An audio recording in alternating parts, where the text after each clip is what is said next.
Chacun peut faire quelque chose pour favoriser la biodiversité. Ça va dans la bonne direction, on ne va pas sauver le monde par ça, mais on peut faire quelque chose et puis ça a un effet. Moi j'ai choisi cet oiseau parce que je le trouvais magique. Bienvenue dans ce tout premier épisode de Solutions pour la biodiversité animale. Le but est de montrer des mesures concrètes et reproductibles pour favoriser une espèce parapluie.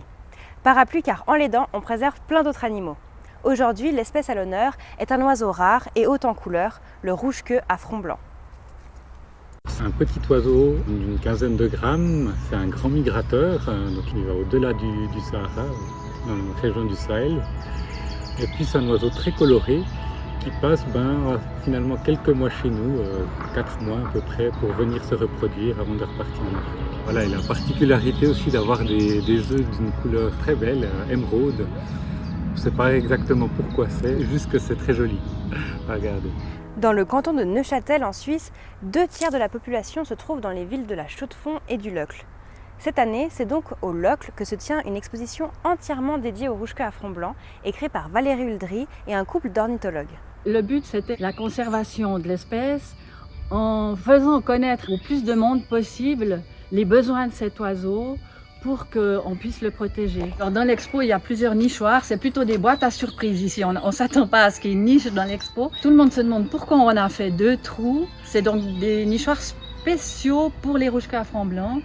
C'est en fait simplement parce qu'ils aiment la nicher où il y a de la lumière.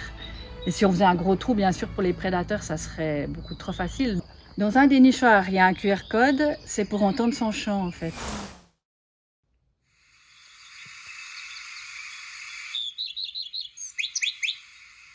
Ce qui nous a donc paru important, puisque le but c'est de faire connaître un maximum cet oiseau et puis ses besoins, c'est de créer une exposition qui soit visible par tous, adultes, enfants, et qui soit très visuelle et un peu ludique aussi.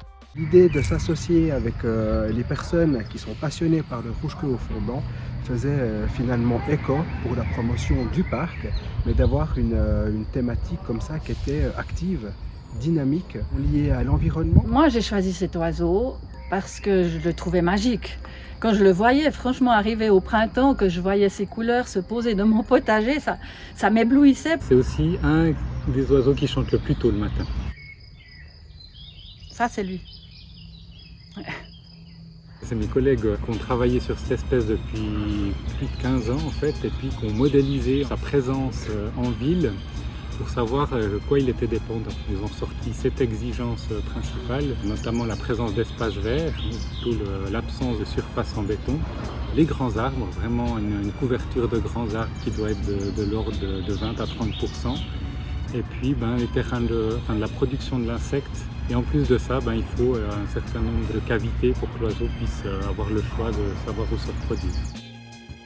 On parle d'espèces parapluie aussi, d'espèces porte-drapeau en quelque sorte, parce qu'en fait c'est une espèce qui est très exigeante, elle a beaucoup de besoins pour vivre, et puis si tous ces besoins-là ils sont réunis à un endroit, puis l'espèce est présente, on va avoir tout un autre lot d'espèces qui est présente, qui est moins exigeante, peut-être les mésanges ou rouge-gorge qui ont moins besoin d'insectes différents ou de cavités ou d'endroits où loger.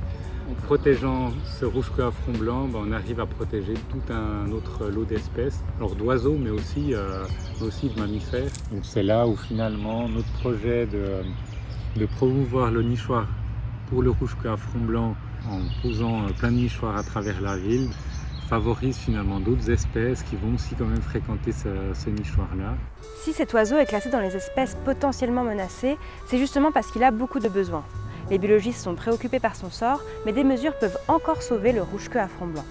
Moi j'ai été mandaté maintenant pour porter le projet de conservation du rouge-queue à front blanc, donc auprès de la ville et auprès des citoyens pour conserver cette espèce, voire améliorer son habitat. Donc c'est un projet qu'on a monté en 2016. Projet associatif, on allait chercher des financements pour financer mon travail, mais aussi financer la pose de nichoirs, construction de pose de nichoirs, et puis aussi la plantation d'arbres avec l'envie justement de réarboriser certains secteurs de la ville. C'est un projet qui a grandi petit à petit et puis qui est devenu maintenant un projet qu'on va défendre auprès de la commune et auprès des citoyens pour protéger cet oiseau. Ce panneau, en fait, c'est presque l'objectif de l'expo, c'est-à-dire de montrer aux gens que eux, chacun pour soi, peuvent faire quelque chose pour la biodiversité, pour le rouge-queue à front blanc.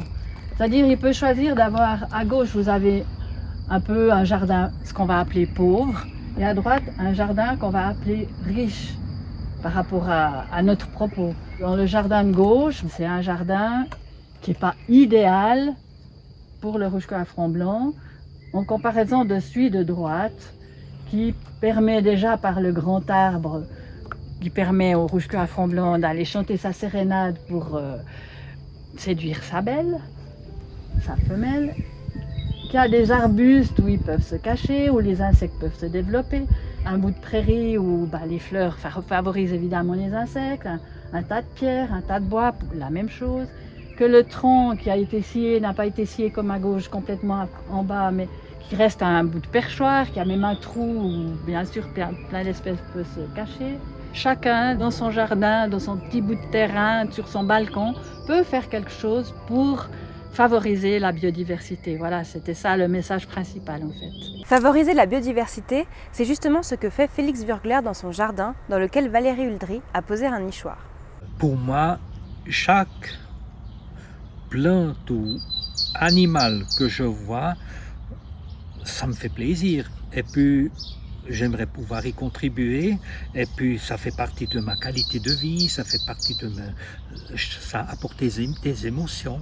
Ici, à la Chaux-de-Fonds, dans cette ville-là, en fait, j'essaye de promouvoir donc la nature. Et puis, j'ai un immense plaisir d'avoir la nature ici, autour de la maison, et puis de faire un maximum pour que la fleur, faune, tout ça puisse se développer. Quand on avait acheté la maison, j'ai constaté qu'il y avait naturellement la présence d'orchidées. Et puis j'en ai trouvé 4 variétés, en fait 4 espèces qui étaient naturellement là.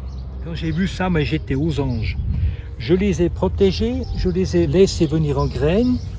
Et puis maintenant, c'est presque devenu une mauvaise herbe. J'en ai partout. C'est devenu une passion de regarder qu'est-ce qui pousse au printemps. Et j'essaie de prendre des mesures pour encore favoriser ce développement. Je trouve les oiseaux, c'est tout simplement magnifique. Si on a la chance d'avoir ça dans notre quartier ici, tout près, chez nous, se réveiller le matin avec le chant des oiseaux, c'est le bonheur. Ça me rappelle aussi mon enfance parce que sur notre ferme, en hiver, donc sur la tablette des fenêtres, on donnait à manger aux oiseaux.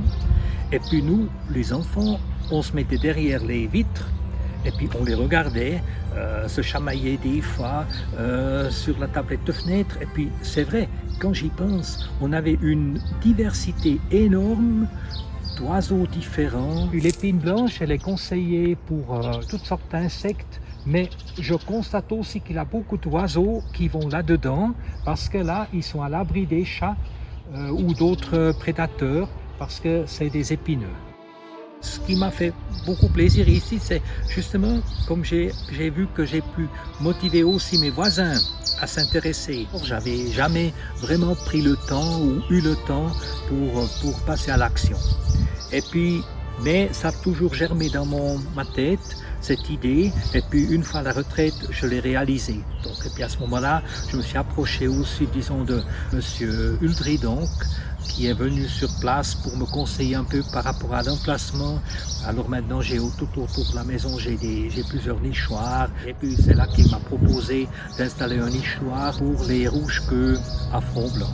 L'idée, c'est de pouvoir offrir à la personne, au citoyen, un habitat pour le rouge-queue à front blanc, donc vraiment l'habitat où il niche, le nichoir. Puis en contrepartie, le propriétaire, lui, certifie que l'oiseau aura assez à manger par l'adhésion de la charte des jardins qui renseigne sur les bonnes pratiques adoptées dans son jardin pour la biodiversité.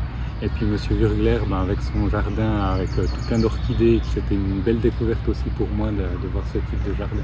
Avec le rouge-queue, donc, c'était déjà le problème du chat. Il ne fallait pas que le chat puisse atteindre les nichoirs. Puis pour ça, j'ai installé donc une espèce de treillis autour du tronc pour que le chat ne puisse pas monter. Et puis ça fonctionne parce qu'il grimpe souvent sur les arbres, mais pas là où il a ce treillis, donc il n'arrive pas. Il a une voisine qui a déjà un nichoir depuis plus longue date et puis qui m'avait dit qu'il était occupé chez elle. Donc il avait en fait un couple de rouge-queue. Maintenant, on a plus de 200 nichoirs qui sont posés à travers la ville, donc ça devient difficile de tous les suivre, mais on demande et on a des retours des propriétaires quand ils ont des nichés de rouge-queue à front blanc dans les nichoirs. Pour l'instant, pas de rouge-queue à front blanc aux alentours du nichoir de Félix Wurgler. Ce n'est pas pour autant qu'il perd espoir. J'en rêve, mais il faut patienter. Il faut prendre ce que la nature nous donne et puis pas penser pouvoir la forcer. C'est toujours le même discours. Si les autres ne le font pas, mais ceux qui le font, ceux qui y contribuent, ça va dans la bonne direction. On ne va pas sauver le monde par ça. Mais on peut faire quelque chose et puis ça a un effet. C'est sur cette note inspirante que se termine ce tout premier épisode de Solutions pour la biodiversité animale. N'hésitez pas à réagir en commentaire et à bientôt pour un prochain épisode. Allez, ciao!